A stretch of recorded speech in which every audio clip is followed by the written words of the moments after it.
podcast based on my book, Second Class Citizens, which details the impact of austerity, neoliberalism, and welfare myths on sick and disabled people in the UK. Last week, I talked about how misperceptions and false ideas of society affect the policies a government pursues, with potentially dramatic effect on the life chances and well-being of the poor, disadvantaged, and disabled. In future podcasts, I will talk more about these misperceptions, but today I want to address the question of human rights. It is a term easily bandied around, but when the United Nations says a country has breached human rights, they have specific meanings in mind. Human rights can be a controversial topic because almost inevitably someone, usually from the right, will pop up and say that we are better than African countries or better than living in a single glazed, coal-fire heated, outside toilet only slum from 80 years ago. And if we're better than others either historically or geographically, then we can't possibly be breaching human rights. A rhetorical point that would suggest that only the very worst country in the world is actually breaching human rights. But try telling the homeless man living on the streets that he needn't complain because houses nowadays have indoor toilets. What use is that to him when he doesn't have a house? How does it help the family crowded into a single room in a multi-household temporary hostel to tell them that the average floor space per person is higher in the UK than in Africa? What use is it to tell the starving person in the UK that even more people starve in Africa, when in Africa there is at least the opportunity for foraging and subsistence farming? What help does it bring to tell those on the streets in the UK winter that there is more poverty in Africa, when many parts of many African countries don't get cold enough to cause death by hypothermia?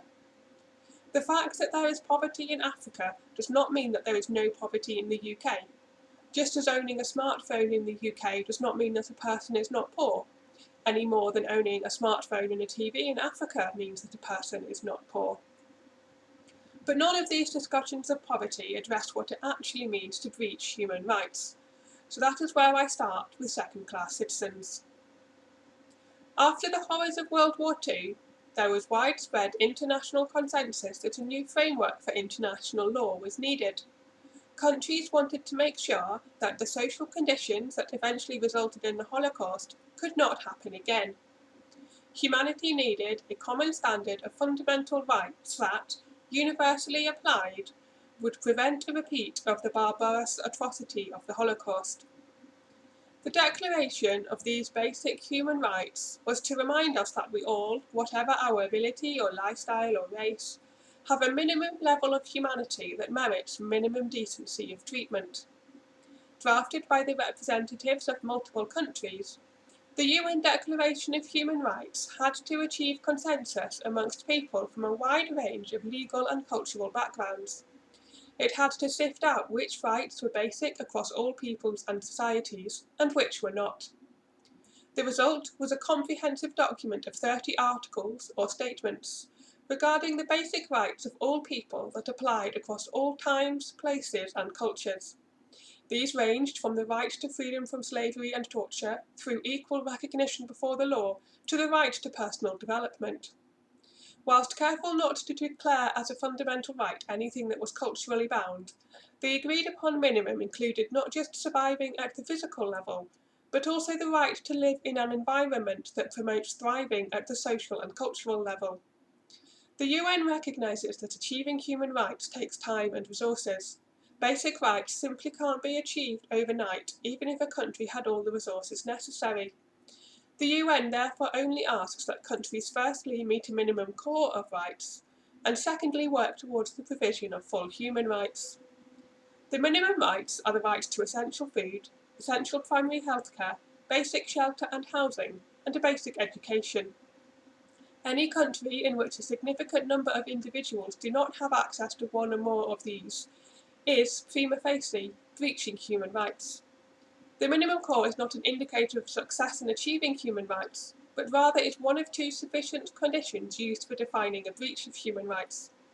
A country that is succeeding on the basic core must then also meet the second condition, which is that it actively works to progress access to human rights.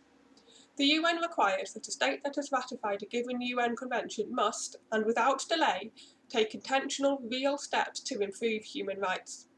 This means that the government must be continuously and explicitly working to improve the living standards and access to human rights of its citizens, and enacting policies that make concrete improvements to people's lives. Countries that have established the absolute bare minimum but are failing to progress are in breach of human rights, as well as countries that are not providing the bare minimum. For example, if the benefits available to sick and disabled people have never been adequate for a decent standard of living, then it is not acceptable merely to increase benefits in line with inflation each year and thus preserve their real value. This would be a breach of rights by failing to improve the access to rights of people who are in need. To not be guilty of breaching rights, the government must be doing all that it can to increase the real value of benefits for people too sick or disabled to work. A regression in rights, or failure to progress when progression was possible, are both breaches of rights. In the UK, the maximum living allowance for people who are too sick or disabled to work is only 73% of what a healthy person would need to participate in society, and many sick and disabled people receive only 36% of what they need, as do job seekers. In contrast, a pension-age couple receives in state pension 90% of what they would need to participate fully in society. And while state pension has been increasing relative to prices over the last 10 years, the other income replacement benefits have been falling.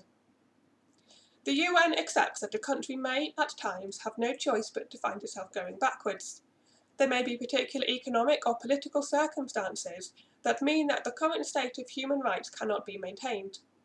Drastic cases would include countries under invasion or following a major natural disaster, but countries may also find themselves in straitened economic circumstances. In these circumstances, it is not a breach of human rights to go backwards, provided that the government is taking all possible means to restore and progress human rights, and provided that reductions in human rights are proportionate.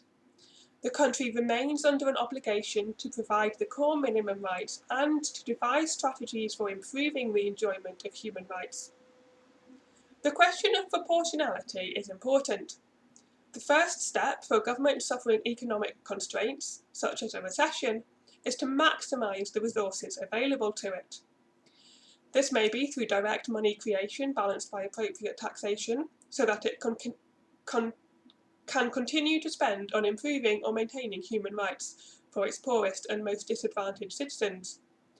If this is still insufficient, then governments can consider spending cuts. Such cuts must fall in areas where they least directly impact people's human rights.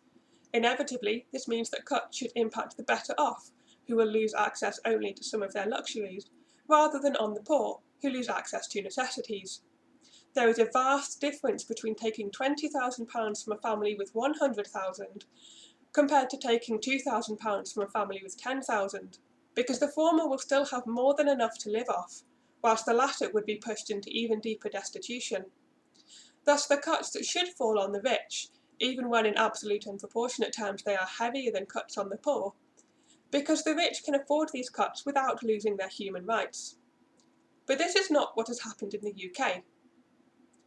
To protect its disadvantaged citizens, the UK should have sought in an economic crisis to first maximise its revenue. Yet the UK fails to even try to do this, whether by raising taxes, collecting more of the tax that is owed, reducing corporate welfare, or investing in the economy so that economy and tax receipt would naturally grow. Instead, it focused primarily on spending cuts, implementing 60% of its austerity measures through spending cuts and only 40% through tax increases, whilst at the same time also making tax cuts for better off individuals and businesses. In choosing where spending cuts would fall, the government should have chosen spending that was on non-necessary items and which benefited the rich more than the poor, or which impacted wealthier, often conservative voting areas more than poorer areas. Instead, the government focused its spending cuts on local government and social security, two key areas for alleviating poverty, and which impact poorer more than richer areas. The UK government increased VAT to 20%, when this is a deeply regressive tax which hits the poor much more than the rich, because the poor might by necessity spend rather than save a much higher proportion of their income. For several years, the government froze social security payments, letting them fall even further behind prices from an already inadequate position. And then when they did increase benefits again, they did so by less than inflation, meaning it was still a real terms cut. Over 50% of all the cuts made fell on social security and local government, and it is local government that provides crucial welfare services such as social care, social housing, and additional welfare assistance. The poorest 20% of the population bore 36% of the cuts enacted by the 2010 to 15 government, losing over £2,700 a year. Disabled people lost even more, at an average of £4,600 a year, and the most disabled people who qualify for social care lost £6,400 per year. This is the complete opposite of what should have happened. All poor people, disabled or not, should have been protected completely from cuts, and the disabled should have seen increased supports to bring them closer to the living standards of the poor non-disabled. In 2015, it was estimated that there were at least 1.25 million people in destitution in the UK. In 2019, it reached 2.4 million people, of whom 550,000 were children. More than half of the people living in destitution are sick or disabled. Exacerbating their excessively low incomes, many of these people have had to go into debt in order to survive, including debt to the government. Yet we still think that people who try cash in hand work or begging are worthless or morally defective in some way. The cuts to the poor and disabled meant that these people's access to necessities, let alone a full and fulfilling life, were reduced. The cuts were disproportionate relative to the impact of tax and spending changes on the rich, and relative to the resources available to the UK. The UK could have protected the poor fully from the impact of austerity measures, but it chose instead to harm the poor far more than any harm caused to the enjoyment of luxuries by the better off. It is as though a captain of a ship battling a storm chose to throw the poor overboard in order to save the luggage of the rich. This is why the United Nations has found that the UK has breached the rights of its sick and disabled citizens. Join me next week to consider the origins and original purpose of the welfare state.